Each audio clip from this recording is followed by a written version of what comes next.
What man doesn't want to hear a lady say that? Whatever you want. And you're the boss. And you're the boss. I'm done for the weekend. See you Monday.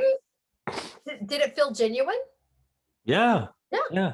You know what? Here's the secret to that. I meant it when I said it. In 5 minutes, I don't know how I'm going to feel. Which way's the wind blowing? So I'm Melinda McKinsey. I'm Tom Wise, the boss, and she'll do anything I want. That's right. We're going to unpack some shit. Tom, I'm so excited for this Friday. Next week's going to be a very busy week with us. We've got lots of guests, lots of exciting things happening. Right. So for this Friday, what would you like to talk about? I've got one topic for sure, maybe two. Okay. One is motivated. We'll edit that out. Motivated by a dead man. Ooh. And winning. Could they work together? Could they? They do not. Well, you know what? Maybe you could definitely piece them together. Yes. All right, I like that. I still want to speak of elder abuse. It doesn't sound fun, but I'm excited about it. Is it a how-to course? We can make it fun. Well, you put their bowl just outside their reach. I'm hungry though. I'm hungry. I'll never forget when you and I started working on the What A Show. We were talking about something. And probably about aging, and you randomly yelled out, "Where's my pudding?" And I never laughed so hard in my life. I just remember thinking, yeah, that sounds about right. I thought that was so funny. Every once in a while, something funny happens, and I'll think, "Where's my pudding?" I think I had a neighbor who was eating pudding or something, and I said that came up. What are you doing? You know, what are you, an old man? He's eating tapioca at 2:00 on a Sunday. Wow. Well, you know, I love pudding. I ordered a case of chocolate. You did pudding. not. I ordered a case of chocolate, the little cups of, at the very beginning of the pandemic, you know, I went a little nuts on like the treats and the sweets and stuff. You mean not cans of meat and cans of legumes? Why would I do that when you can get cases of pudding? If I died a pandemic, I want pudding. So I still have so much pudding.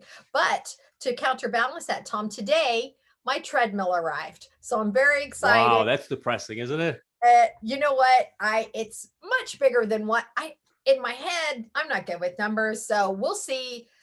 I got it specifically so it's portable and it doesn't have the bar. I wanted to be able to move it around, but it's very heavy and large. Yeah, those things they're huge, as my buddy would say, huge.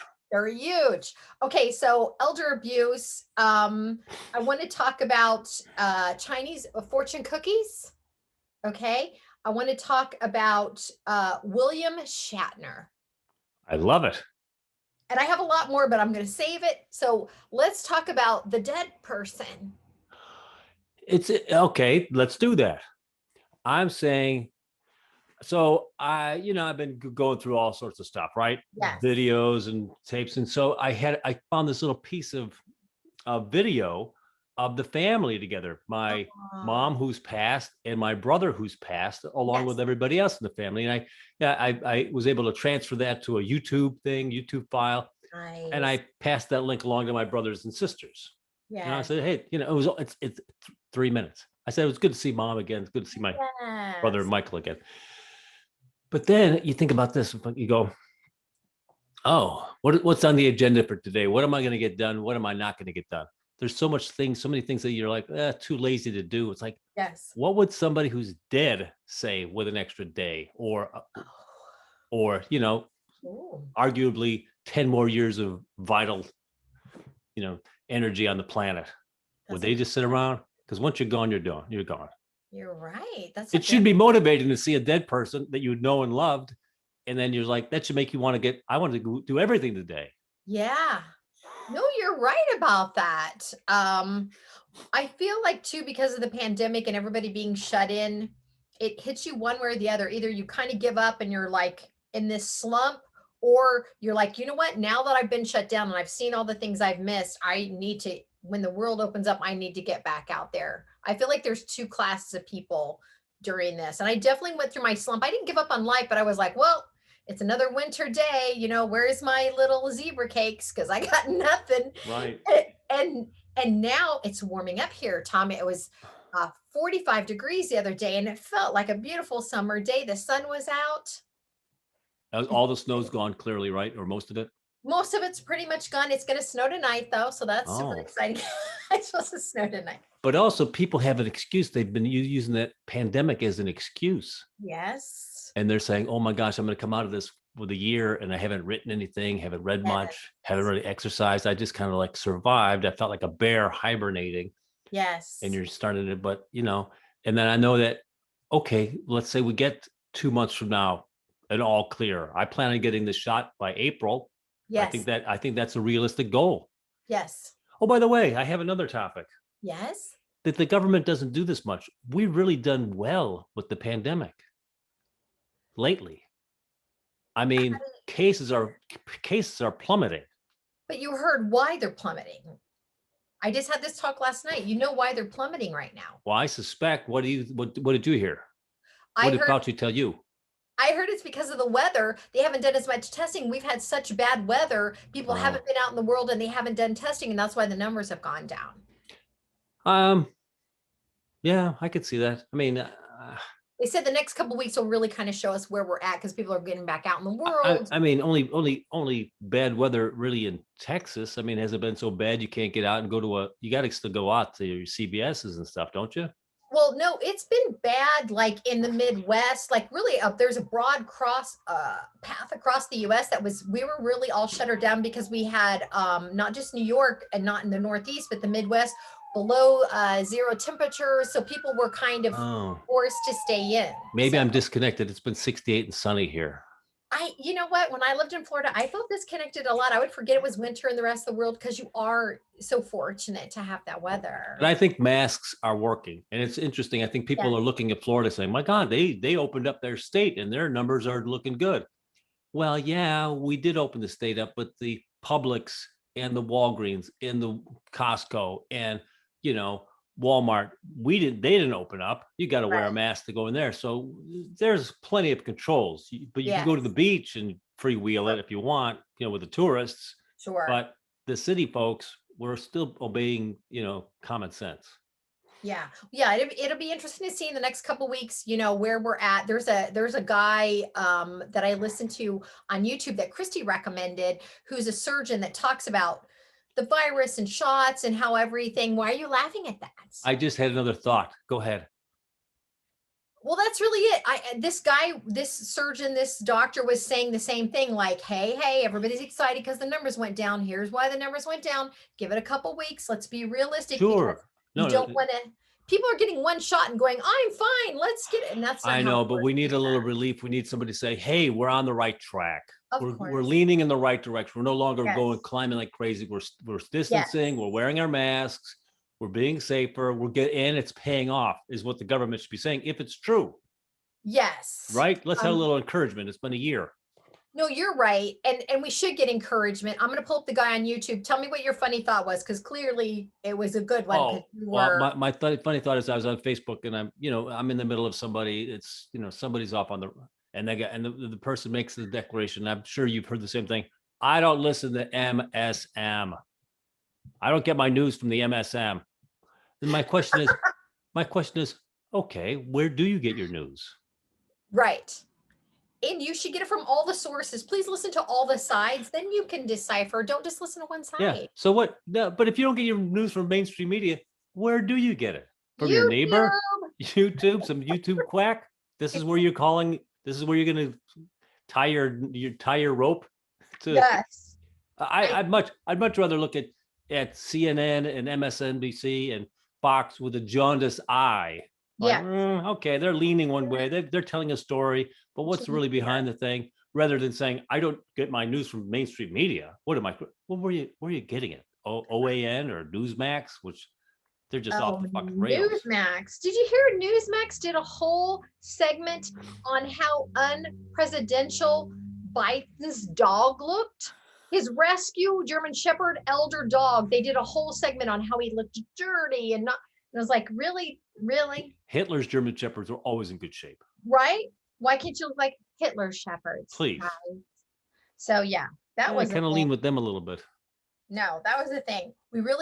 I want to talk about elder abuse. Tell me if you heard this story. This is a lesson for us, Tom, because have you thought about who's going to take care of you when you maybe start to forget how to pay your bills or where your money's going? Who do you trust to do that? There is a woman. Anybody. Her family and her fortune was made in Ohio. Her name is Beverly Schottenstein. Her husband made a lot of money with Value Dollar Store, those things, right? She is 93 years old and apparently of sound mind.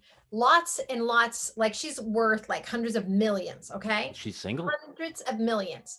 She has grandsons that work for JP Morgan. So she gave them some power to run some of the financial stuff, right? What do you think?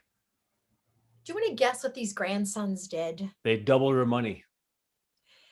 I love that you're an optimist. That makes me super happy. Well done, boys. Good job, sons. Good job, sons. Well, what ended up occurring was they came over one day and they said, you don't need all these mail-in statements. We're gonna destroy them. Nobody needs a paper trail of your statements. So they spoke to her in a way where, you know, we're taking care of you, grandma, getting rid of statements. At one point, she took like a relative out to go eat pizza, and they're Jewish. She went to this pizza place. She paid with her credit card. Within moments, this relative said she gets a phone call from her grandson saying, what are you doing at that pizza place? It's not kosher. Why aren't you home? Like, started kind of berating her. Now, this woman is worth hundreds of millions of dollars, and he's berating her because he put a tracker on her card.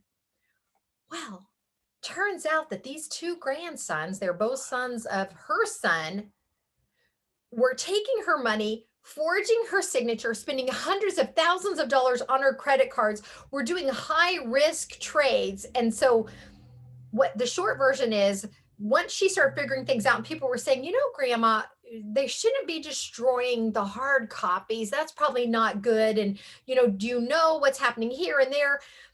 She held the two grandsons and JP Morgan accountable because they said that should have been a red flag for you. I'm a 93-year-old woman. These high risk trades that I'd never made before are suddenly being made. So she got back between the sons and JP Morgan that both the sons got fired, or sorry, grandsons got fired. She got 80 million back. She's saying she lost a lot more, but here's the whole point of the story I wanted to share. Of course it was stressful, right? They came after her. The grandson said, how dare you? We're taking care of you. And so she said, all you had to do was come to me and say, you know what, grandma, I want to make a high risk trade. They didn't tell her anything. They just started doing it. She said, I would have given you the world. You can't do this behind my back. And so they got so mad at her. They made her handwrite a paper and sign it to JP Morgan saying, I'm wrong. My grandsons are fine. Everything is fine. Well, while the grandsons were doing this, which is a sign that obviously elder abuse, one of her friends happened to be in her place and started videotaping it from afar. So they used this as proof during the trial that they were bullying her. At the very end of all of this, she said, I'm 93. I probably shouldn't have done it. I've really torn my family up. Grandma Beverly, that's not your fault. Oh, absolutely. The kids should go to jail right next to the Melendez brothers or Menendez. And her son, who's the father of the kids, berated her and said, how dare you? You're destroying my family. What do you do, Tom? This is the problem when you're older and you have a lot of money. She said they were all close. They all lived by each other. She didn't see it coming. Where did it come from? Because I guess this went on for many years before she started queuing in. What a devastating thing at the age of 93. And it's horrible. It's over. She feels bad. Yeah, it's horrible. I mean, it's clearly a family that was built on a shitty foundation of cash. Right? What a shame that she has to feel bad. And she said the story ended with, all you had to do is talk to me. I would have given you the world. Wow. Oh, grandma. And that reminds me of a show that's on that I want to recommend to everybody. It's called, of course, I'm going to panic and hesitate on the name. It's one of the top shows. I'm going to look it up so I don't mess up the name. Someone recommended it to me, and it's about elder abuse, and it's crazy. This is a how-to show because that last segment wasn't a how-to. It turned out badly for the boys. Well, but it's just another sign of when you have power and money, isn't it a shame? Can't you just, you've got all that money. Isn't it a great thing? That wonderful You need somebody who's got your back. You'd think her son would have done that. Right. And it didn't. Dan, all right. I'm gonna have you talk for a minute because of course I want you to watch this movie. It is it's one of those films that you watch and you can't believe it's over and you were just like on the edge of your seat the whole time. You know what I mean? We were like, what's gonna happen? Why is this happening? And it was so good. Kind of like that Frosty the Snowman or Rudolph the Red-Nosed Reindeer. How's this thing gonna end? How is it gonna end? Is Rudolph what's with his nose? I don't really know. All right, I'm gonna keep looking. So tell me what you're doing. I'm gonna have to put this in the blog that you started the show, was not prepared, didn't have the note in your notebooks. I'm sorry, there's nothing I can do. The blog must be served. Apologies. And then Melinda went off on it's called I Care a Lot. Oh. I Care a Lot. You gotta watch it.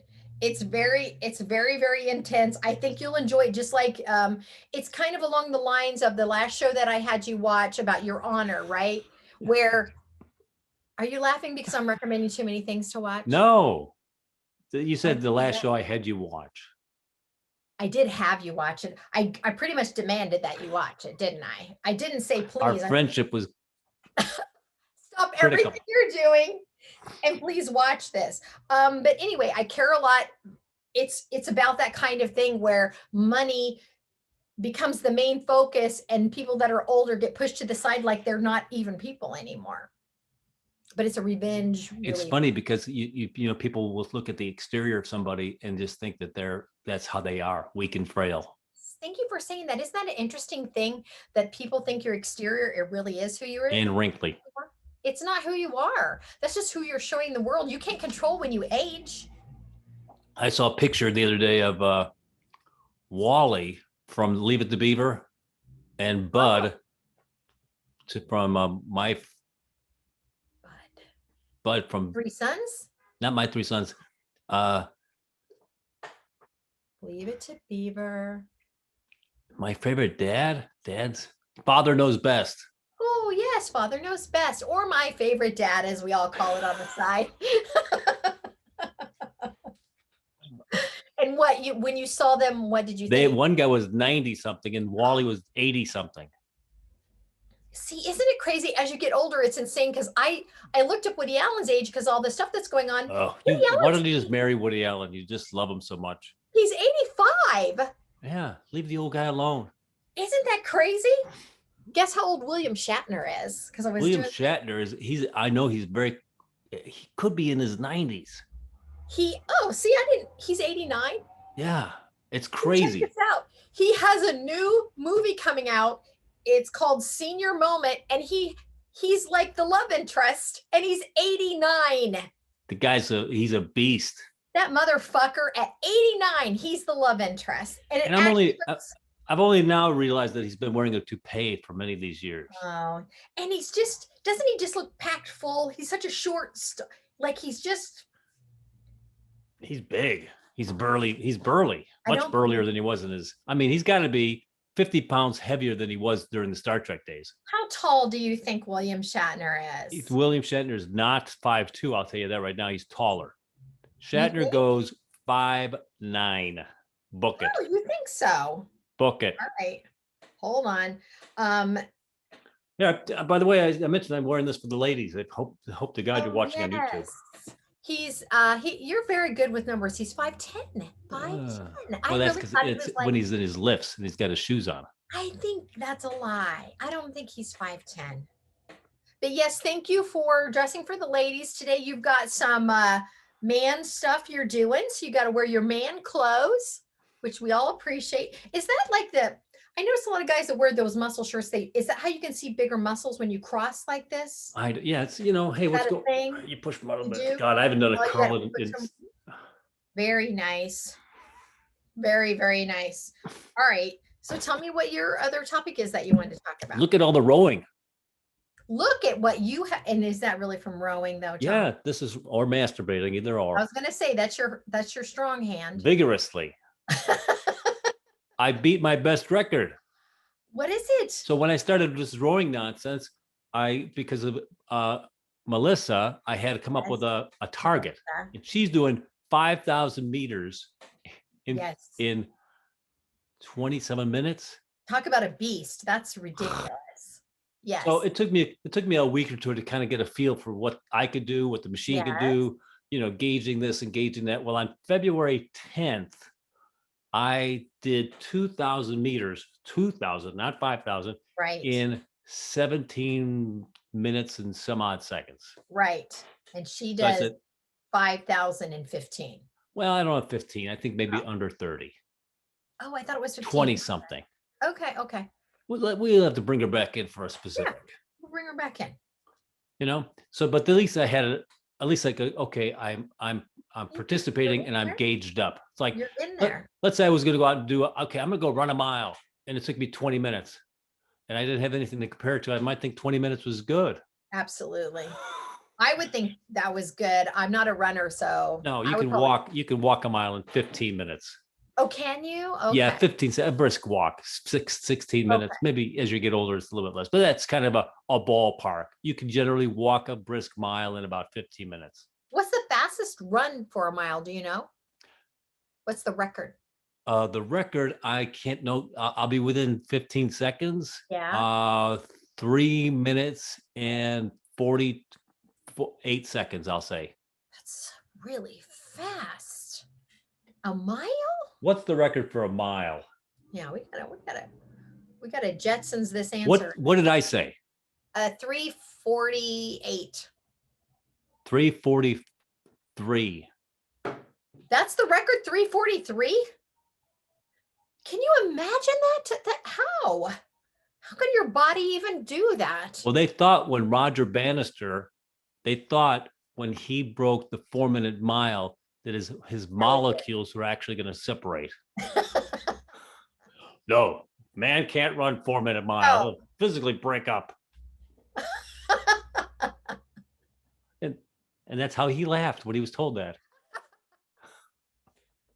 Good for people that are runners. I've had zero interest in running. It just seems like not a fun activity at all. And these are one of those conversations that you have with like I said, guys are always comparing each other. Oh, I was the quarterback. I was this, I was that.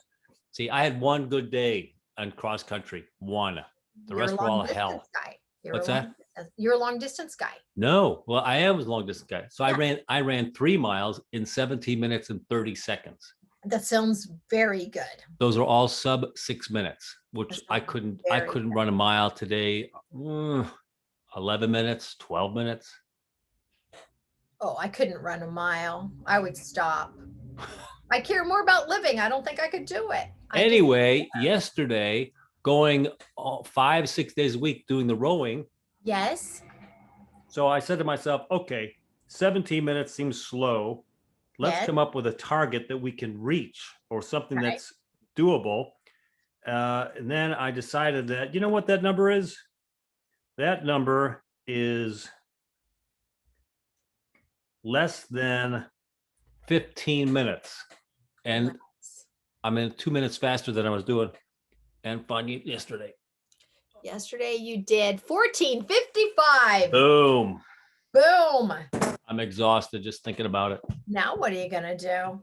We're going to do that every day now. Okay. So you've got to keep that pace, 14:55. And I'm wondering, is it possible to get down below 14? I mean, now I've taken the really easy stuff. It's like, let's say you were running and you decided you were going to run a mile and you started jogging and now you're at 14 minutes and then you go a little faster, 13 minutes. There's going to be a point in which you're going to have a hard time going down below a particular number. And you row every weekday? I gave myself off today because I had work and I may get it yet in today, but I've got other things to do. But now I'm going to try to do it 5-6 days a week. Great.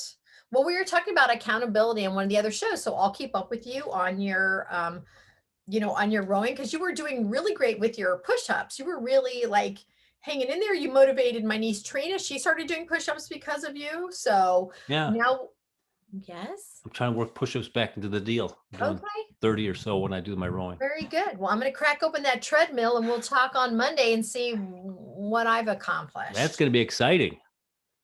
I think it's exciting. Even though our weather's getting nicer, it's going to rain and snow all weekend. So again, I can't get outside and I'm tired of feeling like I'm not myself. Like my body's never felt this way before where I've had so much inactivity and Yeah, it's hard to get motivated when you're in your house 24/7. It's just very difficult. I agree. I for me. enjoy my little rowing area that That we've is carved nice out with the to have. TV, and I put on Olympic rowing, and I'm watching that and doing So it, nice. doing What do numbers in you my head. what do you recommend I watch when I'm on the treadmill? Do you just watch a normal movie or should I No, watch like people exercising? you know, they've got on YouTube, they've got all sorts of interesting things. You could, you know, a bird's eye of Iceland, or That's a good you idea. know, train tracks through Norway, or you can probably take a walk in the woods and somebody does a POV Great and idea. you feel like you're doing that. I mean, it used to be when I, you know, many years ago, what did I have? Like a treadmills. You could pay to subscribe, and like Nordic Track would send you Oh, DVDs, or you yes. get something and then you could Yes. look at something. Well, but now it's just all available on YouTube. Oh, okay. Very exciting. I'm very excited about finally having a plan and feeling like I'm on a path to getting back into shape. Cause like I said, my body's never felt this way before and I don't Yeah. enjoy it at I mean, all. I was so it's like 6 months in, I was like, I'm getting out of a chair, like, oof, I'm winded just getting out of a chair. Because I was playing basketball a couple times a week, and it made a difference. You felt your energy just Yeah. down. Before the pandemic, I was flying 5 days a week. So I was always rushing to an airport, doing my luggage. I was very, very active. When the sun came out and it was 45 degrees, I went on a 45-minute walk. No kidding, the next day my legs hurt. And I It's thought, that's crazy. ridiculous. Patrick went for a run a month ago, and his knee was done. He could barely walk. Well, then he has time to do our show. I'll have to text him and remind him and scold him about Please. such things. Okay, can I ask you one last thing? Do you have time? Sure. I want to ask you about parental advice. As a parent, did you ever take in what your mom or your dad taught you and that you felt like it was a valid enough thing that you feel like you shared with your kids? Was there any advice they gave you growing up that you're like, you know what? Yeah. Is that in addition to sit down and shut up? No, I mean, that could be it. Sit down and shut up could be it. No, I tell you, the one thing I always remembered from my mother was more of an example than anything else. Okay. I That's very can't say good. that I had really, it's funny because all 8 of us kids will sit around and talk about our experiences with dad, and everybody sees dad from a different lens and this and this. My oldest brother was very much disciplined. Oh, By yeah. the time they got down to me, it was like, hey, Hey. try to come back at a regular time and try not to kill anybody. All right. And which number were you? I was number 6. They were 6. done. They were Yeah, I get exhausted. that. Yeah. Yeah, That makes you don't understand that when you're a kid, but no. when you're a parent, it's like, oh my God, these kids are just Yeah. they take up a lot of time.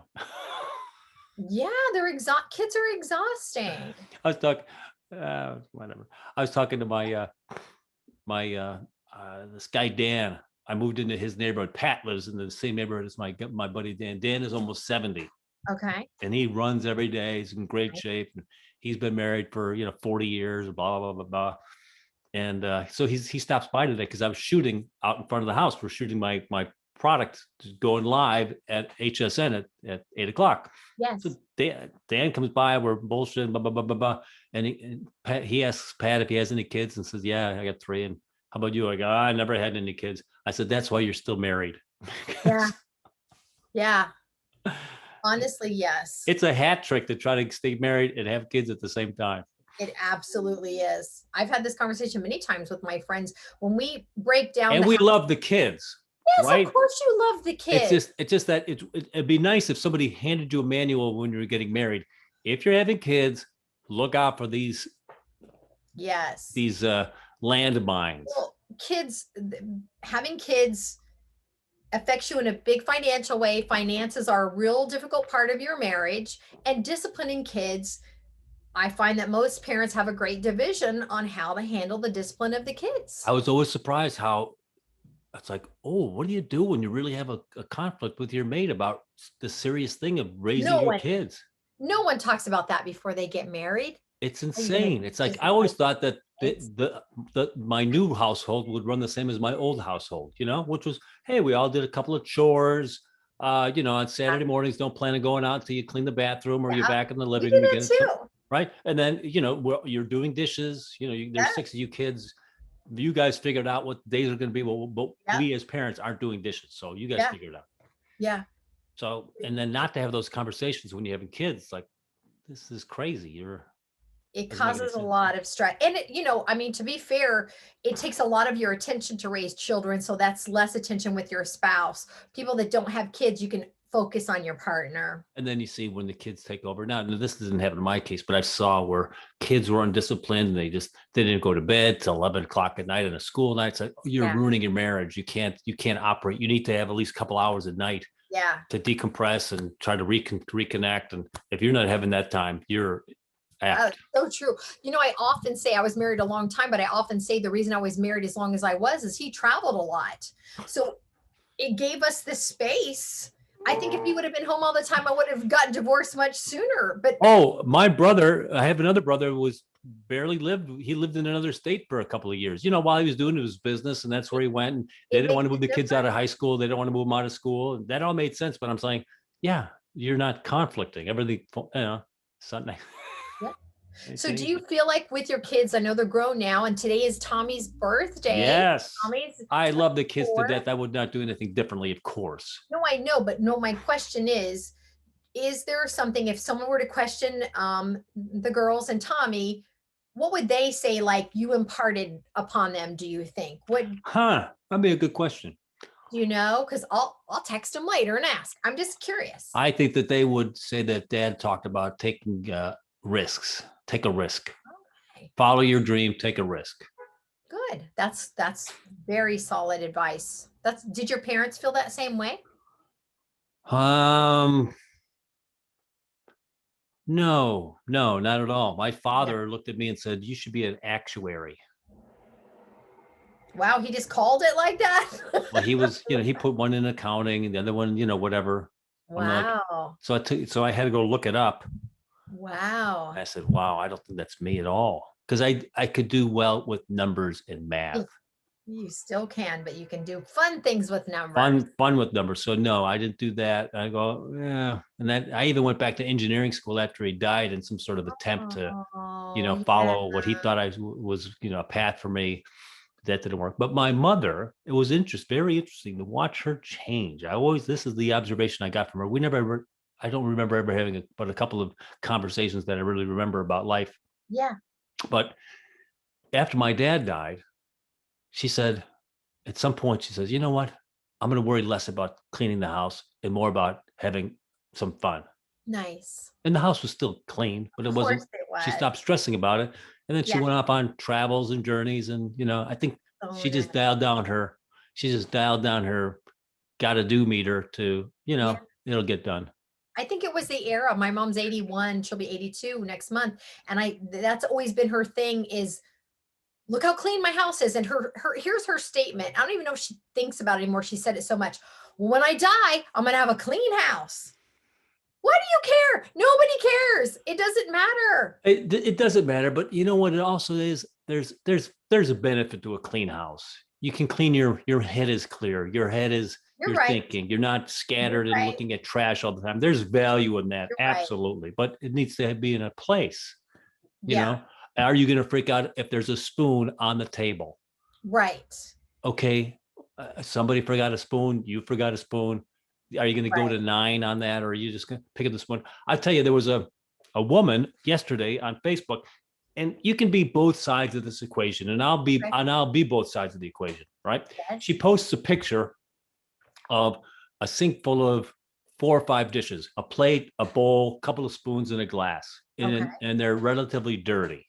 They might have Okay. been rinsed, but they're sitting there. Gotcha. And she goes, I'm publicly shaming my husband. I've we've talked about this for 15 years. Can you just put this stuff in the dishwasher?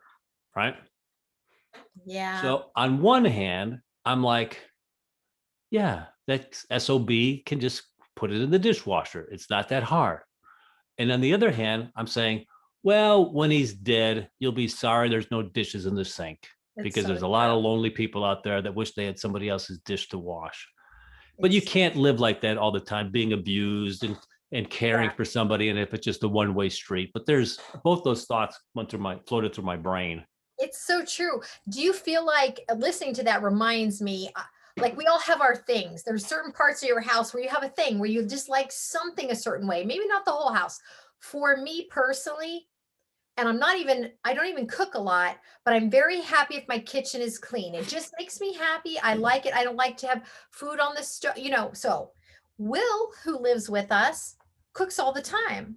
Right. And he doesn't clean the same way I do. Doesn't make him wrong. He just doesn't clean the same way. So I have What would a learned. judge say? I have learned the first couple times I got very like, well, man, like I shouldn't be cleaning up this every day. And then I took a step back and I said, you know what? I love Will. He has a great attitude. Bad things will happen, and Will say, it's okay. Let's figure it out. It's And I all thought, a you know balance. what? I'll take a dirty kitchen if that's what is in the balance, because I've dated people that were neat freaks, but they had a short fuse and a short temper, and you're always walking around, eggshells on them. So I learned that yes, I like a clean kitchen, but is it the biggest deal in the world? And then you know what? And if you could change your mind about it rather than, grousing about Yeah, that son of a bitch leaves a mess, like right. it's a nice thing to be of service for somebody else. And well, because here's the thing, I'm helping I you in a weak spot. You don't like dishes? I'm going to step in because I don't mind dishes. I like a clean kitchen. and I feel very strongly it's all about your intention. It's not like Will is going, oh, this will fuck her up. I'll just set this right. You know what I mean? Will is making beautiful, delicious meals for us on a regular basis. I'll clean up the kitchen. Right. Thank you. Absolutely. So No, I try to do all the dishes here. Patrick cooks like a uh, madman. he does really. Yeah. So Is that why he doesn't have time to be on the show? Because he's he's cooking all planning, he's out there with a pencil and a notebook. he's making stuff. He's making a list. That's really great. Well, I will. You know what? I think I'll follow up with your kids and ask them what lessons you've taught them. I think it'd be very interesting to hear, after we did the birthday thing and Alex shared the story about when she was a little kid and how I was part of this project where we decorated the school. And she said, my mom sees things very differently than me. She always feels like things are magical. And she said, and I have Alex is very structured, very A-type personality. And it just touched my heart because I really tried with my family to show there's always magic. There's always possibility. This can always be so much fun. Oh, we're going to have a fair. Why don't we have live monkeys? So when she shared that story, I'd never heard her share that before. And it touched me in such a big way. And I thought, oh, that was lovely. Well, isn't that nice? Did you ever watch the movie Big Fish? Uh, With no, who's in it? Big um fish. A fish called Wanda. I saw that. no, this is Big Fish. This is the guy who recently died last within the year. But that's a Danny DeVito's in it as a circus ringmaster.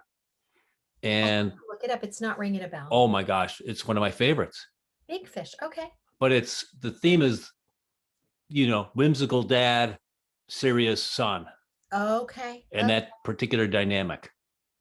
It's a good balance. I'll tell you, Alex has reeled me in when I needed to be reeled in, and I've lightened the load when she's like, "What about this?" I'm like, "But look at the fun. Right. You don't always. It doesn't. It's not always serious. So it's nice to have. I definitely need her to reel me in when I'm like not being realistic about stuff, and the same with her. So I think that's important. Like to pay attention to the good parts of other people, so you can be a more well-rounded Of person. course, We all can help each other that way. to open up awareness of that, that you can help somebody in their weakness without interpreting it as them being rude towards you. Yes. That's a hard thing to do. That is hard. That's hard. because we all have things that protect us and our judgments that we think keeps us safe, and to change that mindset and go, you're not in danger. No one's coming after you. This is Right. happening because of them, not because of you. Because their way of showing love towards you is preparing food. Your way Yeah. of showing that towards them is cleaning up. Yeah. And it's always nice to do that with a joyful heart if you can. Yeah. I mean, I wish I would have learned that lesson a long time ago, quite honestly. It would have saved me a lot of grief. I used to get angry a lot and not tell anybody because I made up all these stories in my head about why people are fucking around. It was just my own story. It wasn't necessarily even true. And what advantage was there? Let's say they were being terrible. What advantage was there to me walking around with all that anger?